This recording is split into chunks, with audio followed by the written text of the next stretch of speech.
This girl is constantly shooting her shot with her classmate, and he responds with the emotional range of a rock. Nothing. Zero. Not even a blink.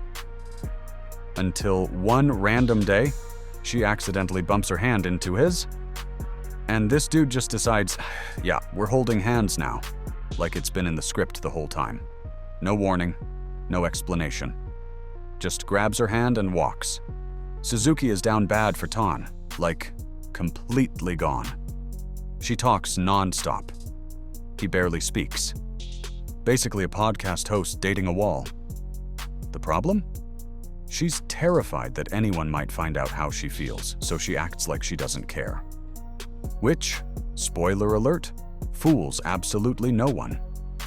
One day, she finds him alone at the school entrance and realizes they're heading the same way. This is her moment. Her anime protagonist moment. She gathers every ounce of courage in her body and invites him to walk home together, trying not to pass out mid-sentence. On the way, Suzuki is working overtime trying to keep a conversation alive. She talks about everything, weather, clouds, probably the meaning of life. But the conversation is flatter than a dead battery. Until, miracle of miracles, Tan actually talks back. Progress. Evolution. We love to see it. Then, running purely on panic and poor decision-making, she blurts out, "Wanna go eat together?" And he just goes, "Okay." Just like that. Now she's internally screaming. Her heart is doing parkour inside her chest. At one point, she accidentally bumps into him again and turns so red she could be mistaken for a traffic light. They keep walking. And out of nowhere, Tan grabs her hand again and just continues like it's totally normal. No speech, no build-up, just hand-holding DLC unlocked. But the second they get close to other girls from school, he drops her hand like it's evidence in a crime scene. Even so, that moment lives rent-free in Suzuki's head for the rest of the day. She spends the whole night replaying it like a 4K slow-motion romance scene. Next morning, she wakes up late, like disaster-level late. She rushes to school and one of her friends casually drops a bomb. "Hey, people saw you and Tan walking together yesterday. Are you guys dating?" Suzuki immediately panics and yells with full dramatic energy, "We are not together! Nothing is going on! Absolutely nothing!" Plot twist. Tan is right there, hearing everything. Yeah, not great.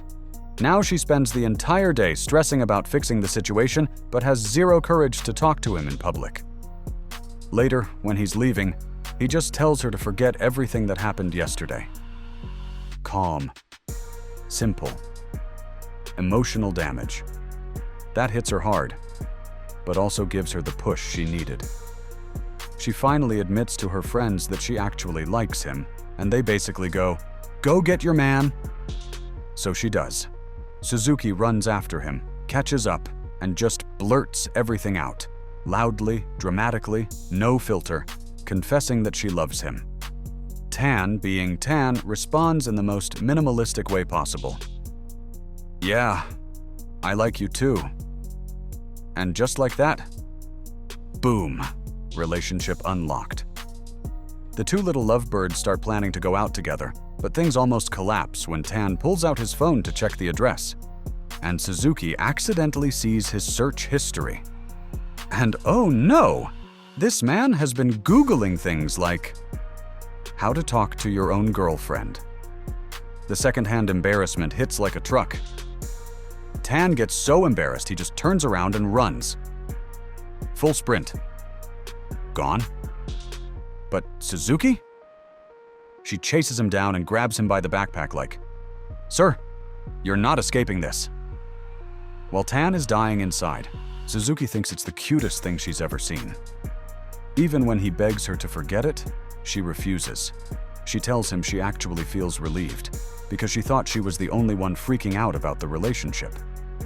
That completely disarms him. For the first time ever, he hugs her and finally says the words he couldn't say before. "I love you." Suzuki? Yeah, she's about 2 seconds away from evaporating into thin air from embarrassment.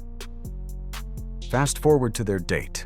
She shows up 30 minutes early because there is no way she's risking being late. Meanwhile, Tan shows up 20 minutes early pretending like, "Oh yeah, I always arrive early. Totally planned." Sir, we know. At the restaurant, Suzuki prepares to take a huge bite of her burger, probably still processing the fact that the quietest guy in school somehow turned into her boyfriend overnight. Remember that absolute disaster when she tried to eat normally in front of her friends? Yeah, she remembers too. So this time, she decides to play it safe and eat slowly, like a civilized human being. Problem is, that somehow makes things even more awkward. She's overthinking every bite like it's a life or death decision. Too big? Too small? Is chewing loud illegal? Until she notices something shocking. Tan is going through the exact same struggle. Man is fighting for his life against a burger. And that's when it clicks for her. She doesn't need to act perfect. She can just be herself around him. Awkward chewing and all. Romance, but make it clumsy. The date continues, and by the end of it, Suzuki is low-key wishing time would just slow down, or that the walk home would magically become 10 times longer. Anything to stay next to him a little more. The day flies by so fast she barely even processes it. So, to steal a few extra seconds together, she gently interlocks her fingers with his. Tan immediately holds her hand back. No hesitation. No loading screen. Just full commitment. They walk the entire way like that. But while Suzuki is living her rom-com dream, Tan is over there having a full existential crisis. He starts wondering if they're actually a good match, or if he's just not enough for her. And then things get worse. At school, Suzuki casually says that having a boyfriend who looks a little bad boy wouldn't be so bad, completely unaware that Tan is nearby listening. Congratulations, you've just unlocked insecurity mode. That one comment plants a massive doubt in his head.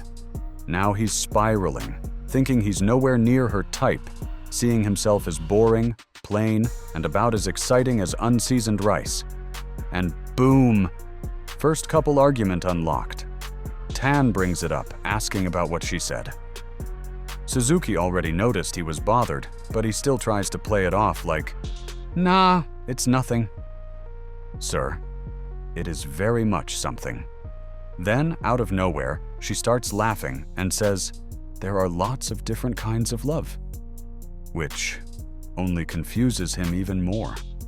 So confused, in fact, that he literally dreams about it, imagining her calling him cute over and over, while he lies there like, what does that even mean?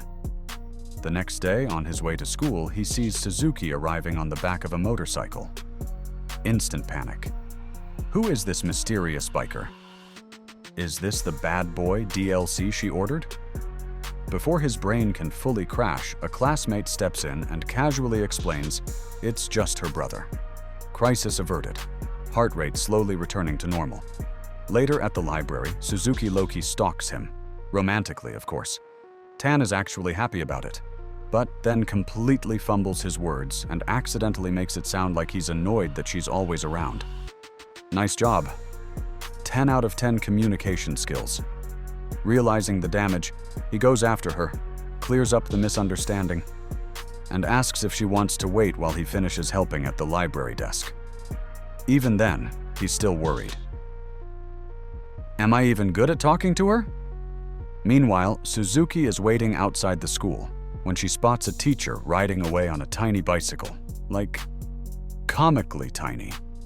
She bursts out laughing. When Tan asks why, she says the little training wheels looked like donuts and that it was super cute. And that's when he finally asks the question that's been haunting him. What does cute even mean to you? When she explains that it's something she finds charming and endearing, Oh no. Flashback hits him like a truck. Every single time she called him cute. Man is internally screaming. Later, when they're about to part ways, Suzuki asks him to recommend a book, but quickly remembers their tastes are completely different. Still, she smiles and says it doesn't matter. They don't need to like the same things. They can take their time, learn about each other, and slowly explore each other's worlds together. And she wants to do that with him. That line? Yeah, it absolutely destroys him. Tan is completely captivated, even while thinking he might never fully become the guy she imagined. So, instead of overthinking, he does something bold. He gently pats her head, strokes her hair, and calls her cute. This time meaning exactly what she meant, that she's charming, special, and impossible not to like. Critical hit. Suzuki nearly shuts down from embarrassment. System error. Too much feelings. Next thing you know, these two lovebirds go to a festival together. And for the first time, they actually start doing real couple stuff. At home, Suzuki gets ready with her mom's help, nervously wondering if Tan will even like how she looks. She's overthinking everything again. But the moment they meet, all that anxiety? Gone. Because Tan looks at her and just says, straight up, no hesitation, "You look amazing." Direct hit. No armor. Emotional damage. But the good kind. For the first time in her life, someone told her she looked amazing and wasn't joking. No sarcasm. No prank. Just pure, honest compliment. Yeah, she's not recovering from that anytime soon. Walking through the festival, Suzuki is so hyped she's basically running on 200% excitement and 0% awareness. She's about 2 steps away from crashing into a random stranger when, boom, Tan pulls her close just in time. Saved.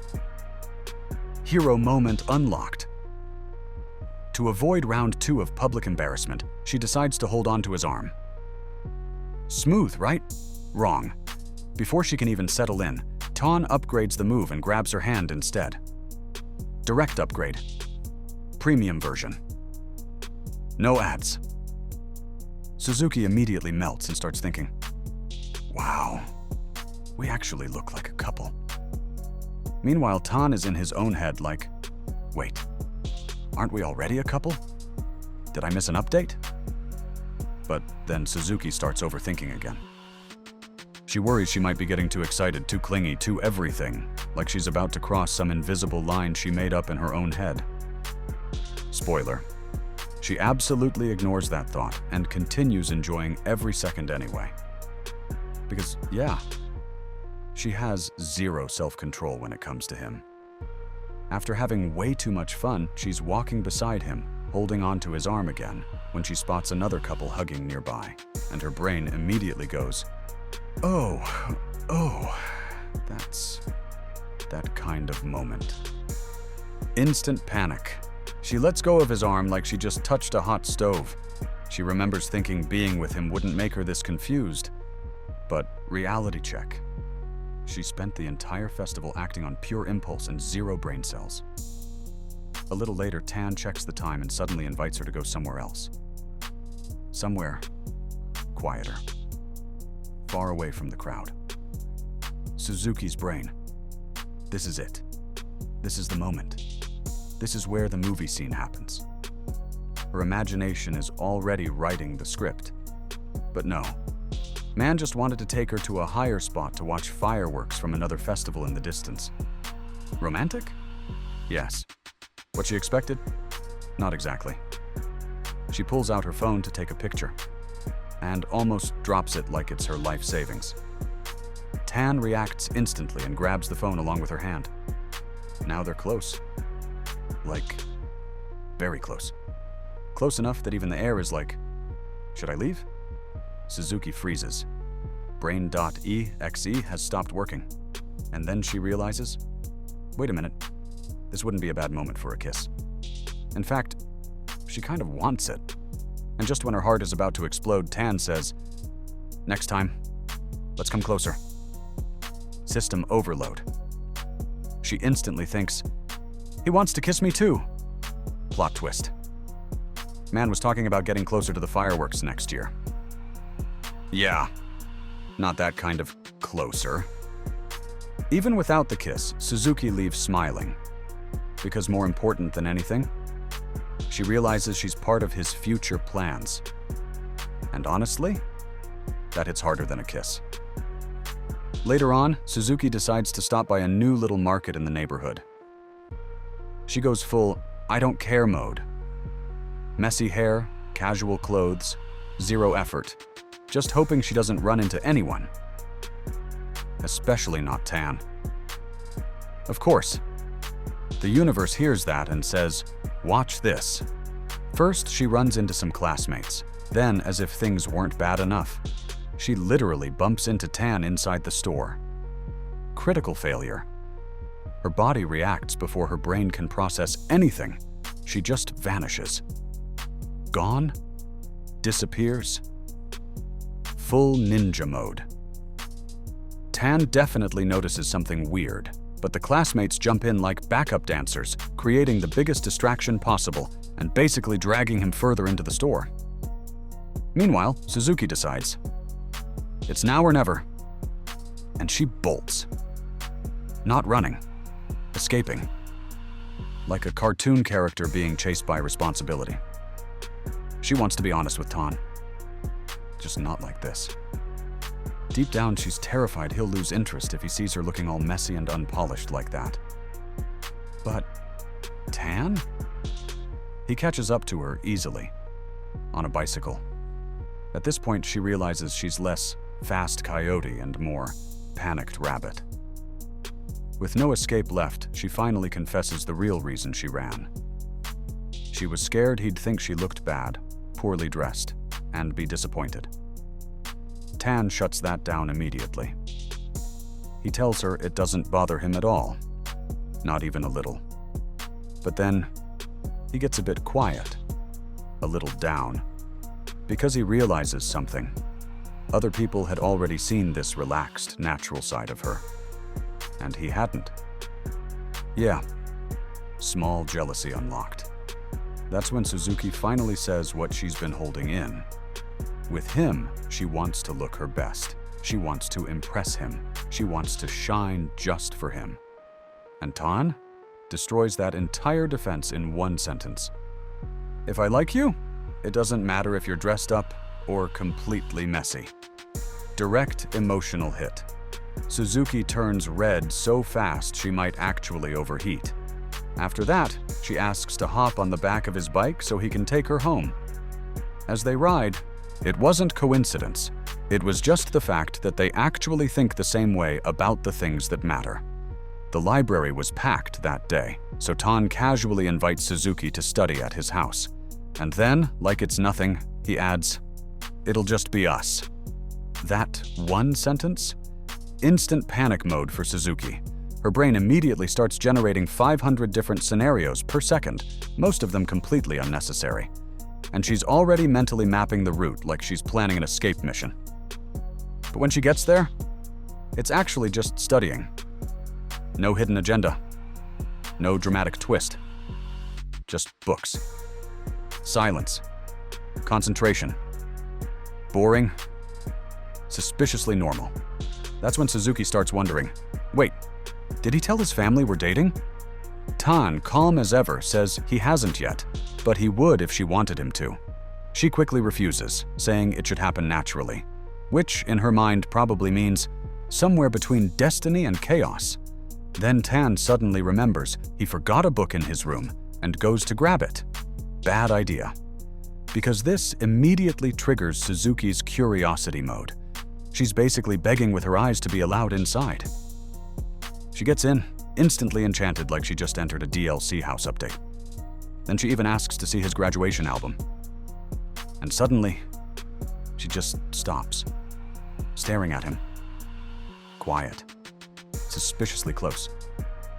Tan starts sweating internally like, is this it? Is she about to kiss me?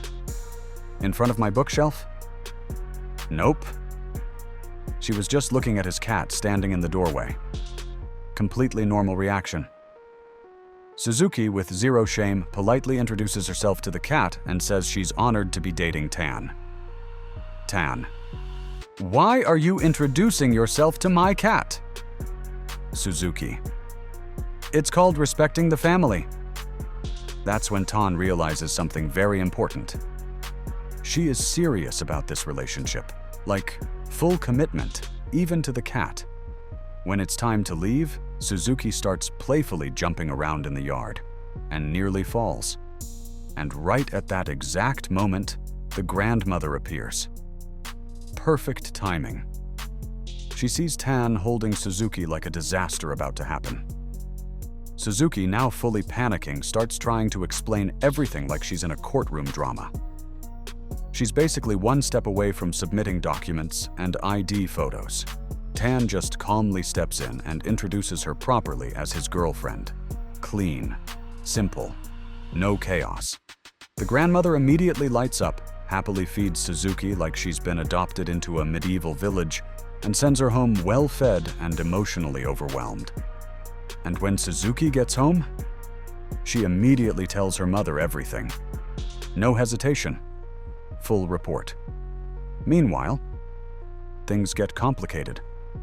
She runs into her ex-boyfriend while Tan is right beside her. Instant atmospheric shift, like the air just lost color. This is Rito, the guy tied to a long-forgotten misunderstanding from middle school that never actually got resolved. Back then, people kept saying Suzuki and Rito were dating because they were always together. After hearing it enough times, Rito basically thought, maybe I should just confess and end this rumor. So he did. In front of the whole class. Awkward doesn't even begin to describe it. Nothing ever became official, but the misunderstanding stayed alive like a cursed rumor that refuses to die. The reunion now? Yeah. It's like reopening an old save file nobody asked for. Rito even casually invites her out like old times. But Tan? He freezes. Completely. Even though Suzuki calmly explains everything, Rito says he needs time to sort out his feelings, which somehow makes everything worse. Now Suzuki is stressed, confused, mentally buffering. Later, talking with Shino, she realizes something important. The past is just the past. No matter how messy it was, it shouldn't control how she feels now. So she decides to go find Tan and clear everything up. And that's when the truth drops. Tan was jealous. Not a little.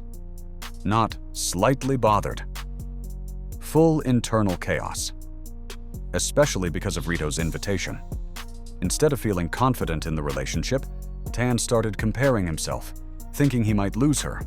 So Suzuki shows up and tells him directly. She loves him, and he needs to stop hiding his feelings. If he ever feels insecure, she'll be there to talk it through. That hits him hard. Tan finally admits he constantly compares himself to other guys, including Rito. But talking it out properly, that changes everything. They finally understand each other better and take another step forward in their relationship. Later, Suzuki gets jealous too. She sees Tan talking to Nietzsche, and the moment she arrives, Nietzsche literally flees, like she just saw a boss fight she wasn't prepared for. Suzuki immediately goes full interrogation mode. What did you say to her? Why did she run away? What happened? Tan. I just said good morning. That's it. That's the crime. But Suzuki can't let it go. She keeps asking about Nietzsche, what kind of girl she is, if they talk a lot, why they seem close. Despite the fact that both Tan and Nietzsche are so quiet they probably only communicate in emergency phrases. To Tan, it's obvious. This isn't investigation. This is jealousy. Later, Suzuki even mentions Tan's library shift, specifically pointing out that Nietzsche will be there too. Tan tries to clear things up properly, but gets interrupted before he can explain anything. During the shift, both Tan and Nietzsche are awkwardly stressed, both overthinking the situation, both pretending everything is normal while internally panicking. And when everyone finally meets again outside, Suzuki shows up with a suspicious, intense expression and walks straight toward them. She walks right past Tan and goes straight to Nietzsche. For a second, everyone thinks, "Oh no, jealousy arc is finally starting."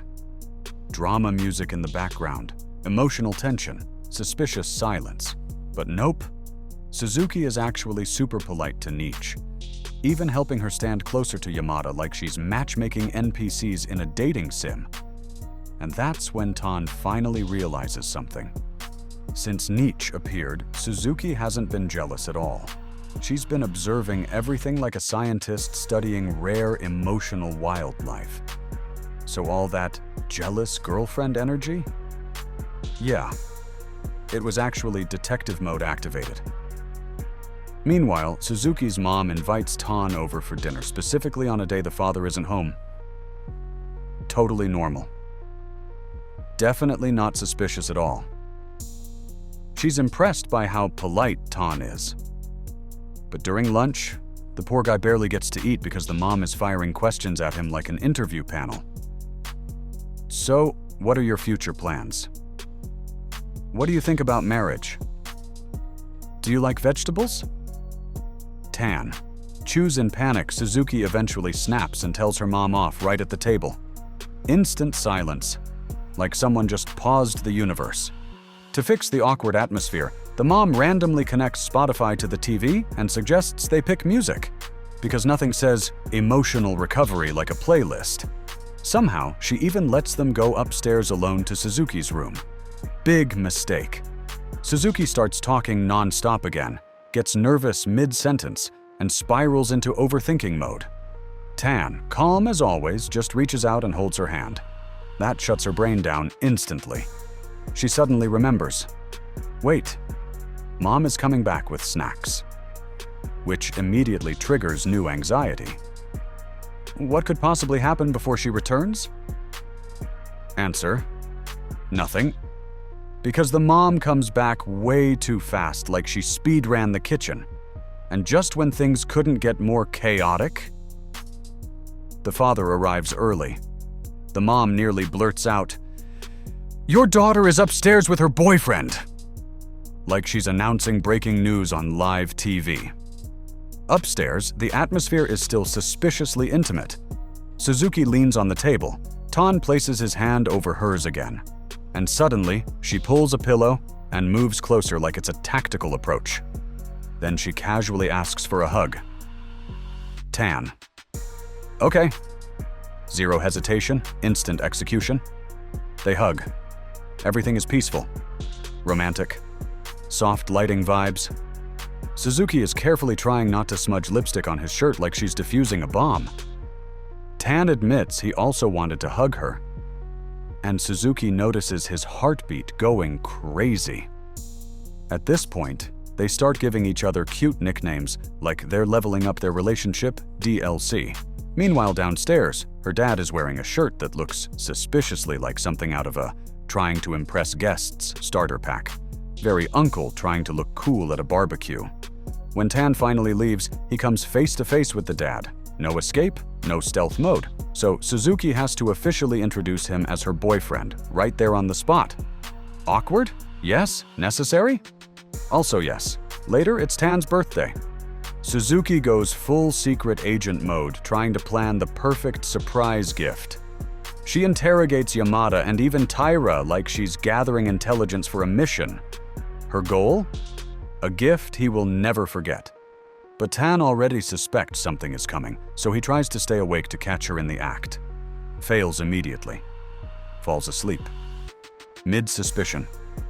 Before midnight, Suzuki calls him just to be the first to say, "Happy birthday." He answers half asleep, falls back asleep again. And in that moment, she whispers she loves him. Sleepy Tan responds with, "I love you too." Certified emotional damage. Soft edition. On his birthday, they go to the park, just the two of them. Tan is completely soft-brained, watching all the effort she put into the celebration. They light the candles. He blows them out. She gives him the gift. He grabs her hand and slowly leans in. Suzuki freezes. This is it. The kiss scene. The final boss of romance. Nope. He just stares at her. Very close. Very intense. Zero action. Romance suspended. Update. Pending. After that, Suzuki tells him that next day he gets to choose where they go, because usually she's the one dragging him everywhere like a GPS with emotions. At home, Tan starts overthinking. I'm too passive in this relationship. So he decides to plan the next date himself. Bold move. Everything goes wrong immediately. His entire perfect plan collapses like a badly stacked sandwich. So in the end, they just eat street food at random stalls like two chaos gremlins enjoying life. And honestly, it's perfect anyway. When they say goodbye, Suzuki keeps staring at him like she's buffering. Then finally steps closer and kisses him. On the cheek. Soft. Simple. Devastating.